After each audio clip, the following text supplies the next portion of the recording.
Gerbimieji Vida ir Zignai. Einant kartu per žemės akmenuotą kelią, nekartą plovė ašaras akis. Galbūt todėl ir smilkiniai jau bąla, ir plaka nerami širdis.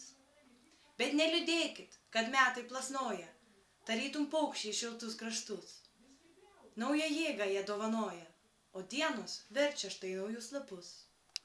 Tegul jau būna saulėtos ir šviesios, be debesėlių, be pilkų audrų, ir laimė rankų jums išties. Eis su jumis gyvenimo keliu. Šios žodžius jums siunčia anūkė iš Liubeko Jolita ir siunčia jums dainą Tėviškės nieks jau tikrai nepakeis.